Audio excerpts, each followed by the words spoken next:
Di dalam hukum Taurat hanya terdapat bayangan saja dari keselamatan yang akan datang, dan bukan hakikat dari keselamatan itu sendiri.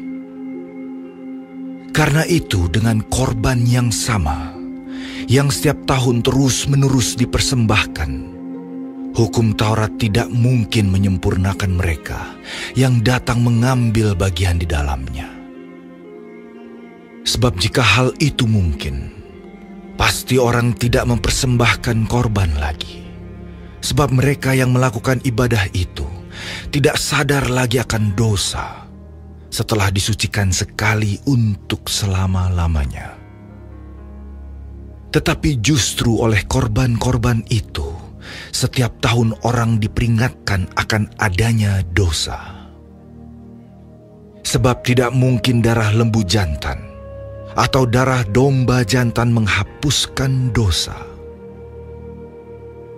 Karena itu ketika ia masuk ke dunia, ia berkata, "Korban dan persembahan tidak engkau kehendaki, tetapi engkau telah menyediakan tubuh bagiku.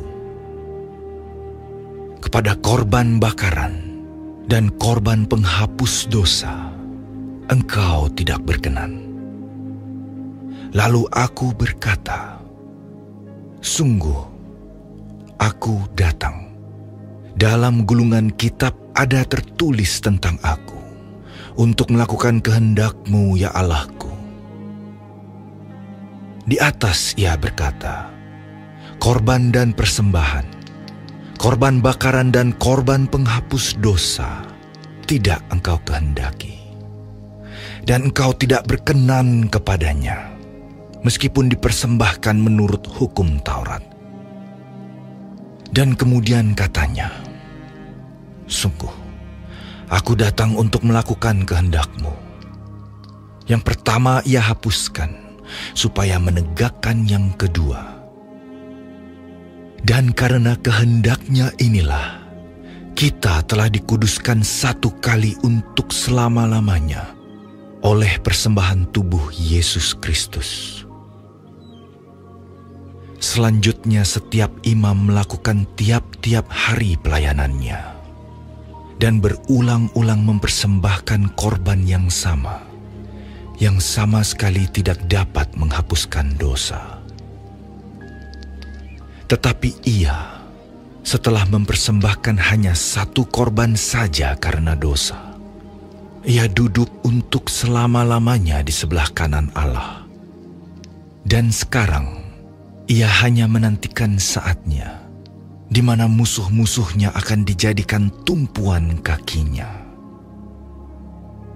Sebab oleh satu korban saja, ia telah menyempurnakan untuk selama-lamanya mereka yang ia kuduskan. Dan tentang hal itu, Roh Kudus juga memberi kesaksian kepada kita. Sebab setelah ia berfirman, "Inilah perjanjian yang akan kuadakan dengan mereka sesudah waktu itu." Ia berfirman pula, "Aku akan menaruh hukumku di dalam hati mereka, dan menuliskannya dalam akal budi mereka. Dan aku tidak lagi mengingat dosa-dosa dan kesalahan mereka." Jadi apabila untuk semuanya itu ada pengampunan, tidak perlu lagi dipersembahkan korban karena dosa. Jadi, saudara-saudara, oleh darah Yesus kita sekarang penuh keberanian dapat masuk ke dalam tempat kudus. Karena ia telah membuka jalan yang baru dan yang hidup bagi kita melalui tabir, yaitu dirinya sendiri. Dan kita mempunyai seorang imam besar sebagai kepala rumah Allah. Karena itu marilah kita menghadap Allah dengan hati yang tulus ikhlas dan keyakinan iman yang teguh, oleh karena hati kita telah dibersihkan dari hati nurani yang jahat, dan tubuh kita telah dibasuh dengan air yang murni.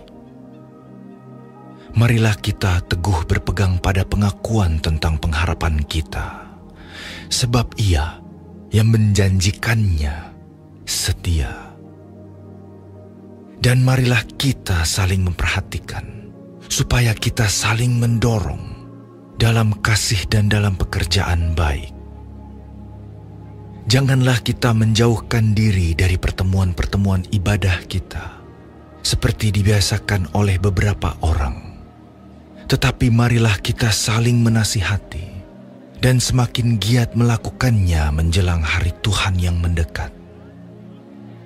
Sebab jika kita sengaja berbuat dosa, sesudah memperoleh pengetahuan tentang kebenaran, maka tidak ada lagi korban untuk menghapus dosa itu. Tetapi yang ada ialah kematian yang mengerikan akan penghakiman, dan api yang dahsyat yang akan menghanguskan semua orang durhaka. Jika ada orang yang menolak hukum Musa, ia dihukum mati tanpa belas kasihan atas keterangan 2 atau 3 orang saksi.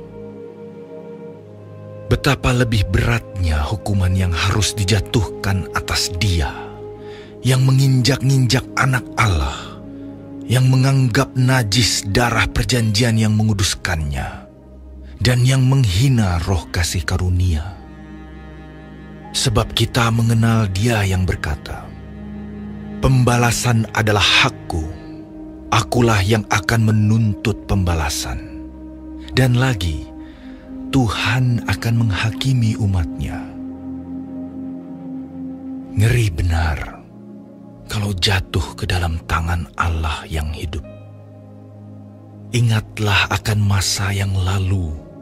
Sesudah kamu menerima terang, kamu banyak menderita oleh karena kamu bertahan dalam perjuangan yang berat.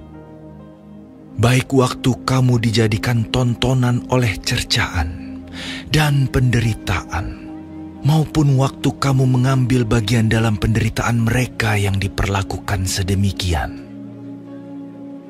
Memang, kamu telah turut mengambil bagian dalam penderitaan orang-orang hukuman, dan ketika harta kamu dirampas, kamu menerima hal itu dengan sukacita, sebab kamu tahu bahwa kamu memiliki harta yang lebih baik dan yang lebih menetap sifatnya. Sebab itu janganlah kamu melepaskan kepercayaanmu, karena besar upah yang menantinya. Sebab kamu memerlukan ketekunan, supaya sesudah kamu melakukan kehendak Allah, kamu memperoleh apa yang dijanjikan itu. Sebab sedikit, bahkan sangat sedikit waktu lagi, dan Ia akan datang, sudah akan ada, tanpa menangguhkan kedatangannya. Tetapi orangku yang benar akan hidup oleh iman, dan apabila ia mengundurkan diri, maka aku tidak berkenan kepadanya. Tetapi kita bukanlah orang-orang yang mengundurkan diri dan binasa, tetapi orang-orang yang percaya dan yang beroleh hidup.